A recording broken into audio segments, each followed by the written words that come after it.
Hello friends, इस video में हम लेज़र बीम वेल्डिंग के बारे में समझेंगे कि लेज़र बीम वेल्डिंग क्या होती है और इसके क्या एप्लीकेशंस होते हैं और इसे हम यूज़ क्यों करते हैं। लेज़र बीम वेल्डिंग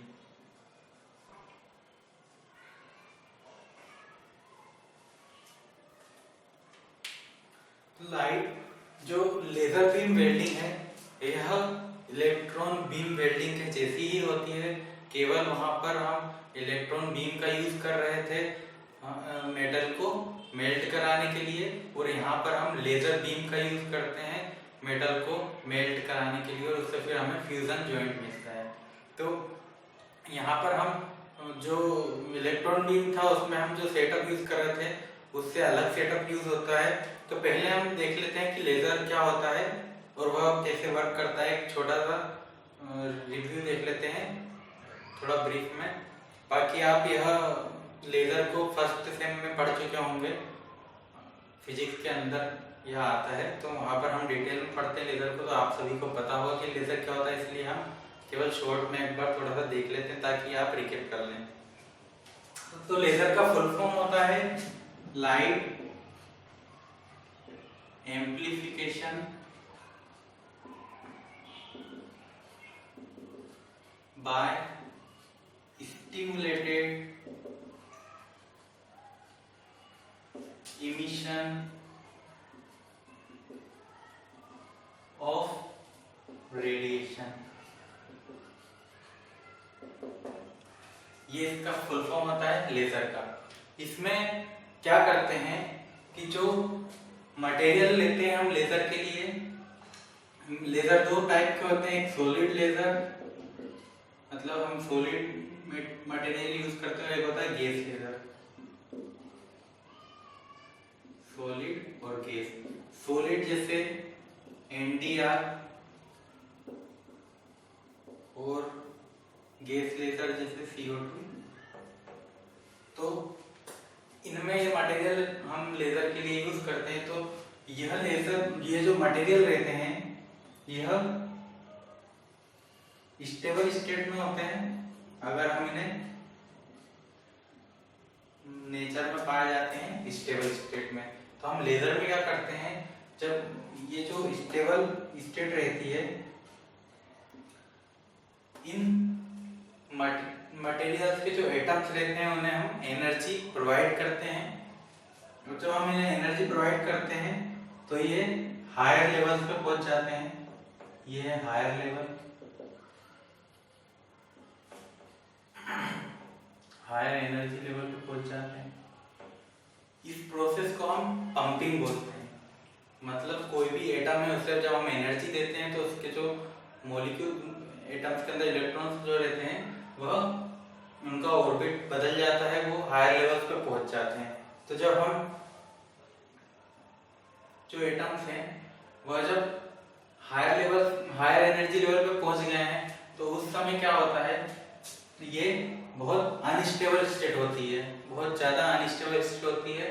तो ये जो एटम्स रहते हैं यहाँ पर वह अपनी स्टेबल स्टेट में आने की कोशिश करते हैं, इसीलिए ये अपने अंदर जो एनर्जी रहती है उसे रिलीज करते हैं और एनर्जी को रिलीज करके वापस ये स्टेबल स्टेट में आ जाते हैं। तो एक कंडीशन ऐसी आती है जिसमें जितने मॉलिक्यूल्स यहाँ से जा रहे हैं, एटम्स जितने यहाँ ऊपर जा रहे हैं उतने ही नीचे आ रहे हैं एनर्जी को रिलीज करके। तो उस प्रोसेस जब हम वो स्टेट पे पहुंच जाते हैं उस स्टेट को हम बोलते हैं पॉपुलेशन इन्वर्जन।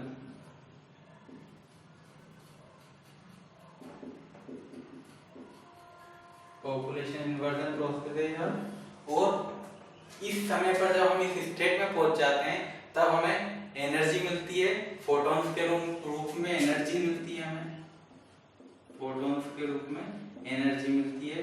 और उसी बीम का हम यूज करते हैं जो मटेरियल रहता है, वर्कपीस रहता है, उसे मेल्ट कराने के लिए। तो हम देखते हैं कि इसे हम वेल्डिंग के लिए कैसे यूज करते हैं। इसका सेटअप देखते हैं पहले। इसमें हम लेजर लेंगे तो लेजर में यहाँ पर हम कोई जो हमारा मटेरियल जो स्टेबल स्टेट पे, उसके बाद हम एक जिनोन लैंप लेते हैं, जिनोन लैंप, इसको एनर्जी देने के लिए। यहाँ पर रिफ्लेक्टर रहता है,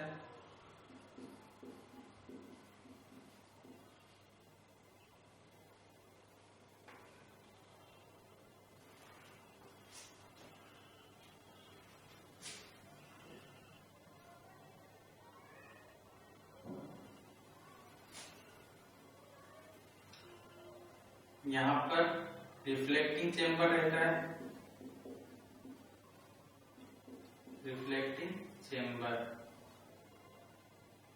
ये रिफ्लेक्टिंग चेंबर रहता है। यहाँ एक रिफ्लेक्टर लगा हुआ होता है।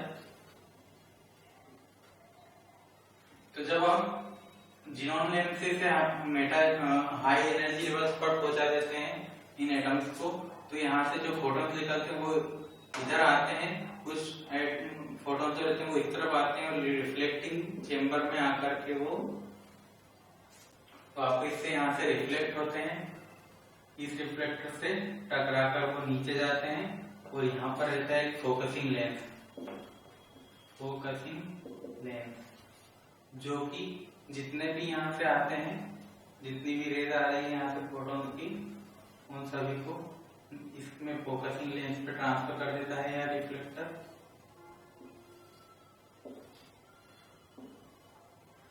और यहाँ से आने के बाद जब ये फोकसिंग लेंस पे आ जाते हैं तो यह फोकसिंग लेंस इन सभी को एक पॉइंट पर कंसंट्रेटेड कर देता है। और ये होता है हमारा वर्कपीस।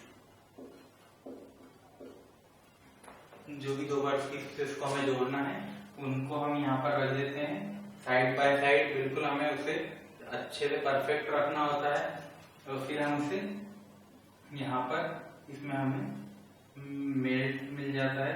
जब देखिए ये जो फोकसिंग लेंस है यह एक पॉइंट पर इस बीम को फोकस करेगा, तो उसके कारण इसमें बहुत कम विड्थ का एरिया जो है वह मेल्ट करेगा वर्क पीसेस में। तो इसकी जो विड्थ होती है वह बहुत कम होती है और डेप्थ इसकी ज्यादा होती है, क्योंकि इसमें एनर्जी, ये जो बीम रहता है ये हाई एनर्जी का रहता है और हाई एनर्जी का रहता है, इसीलिए ये ज्यादा हीट जनरेट करता है और ज्यादा अंदर तक, मतलब ज्यादा डीप तक पेनिट्रेट करता है। तो इसीलिए इसमें जो हीट अफेक्टेड जोन रहता है वह कम रहता है, क्योंकि यह ज्यादा दूर तक इसकी जो विड्थ रहती है वो ज्यादा नहीं रहती है, मतलब ज्यादा विड्थ तक यह मेल्ट नहीं कराता है। उसका इसकी स्पीड भी ज्यादा रहती है, वेल्डिंग स्पीड ज्यादा रहती है, तो हीट अफेक्टेड जोन कम रहता है और इसकी डेप्थ ऑफ पेनिट्रेशन भी ज्यादा रहती है और विड्थ कम रहती है।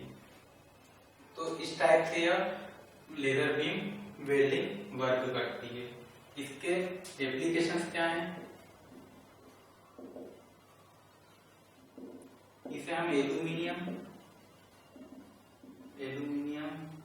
उसके बाद टाइटेनियम एलॉय,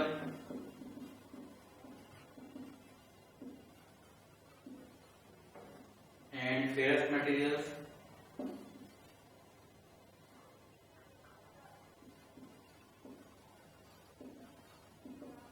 इन सभी के लिए हम इसे यूज करते हैं इन एरोस्पेस इंडस्ट्री,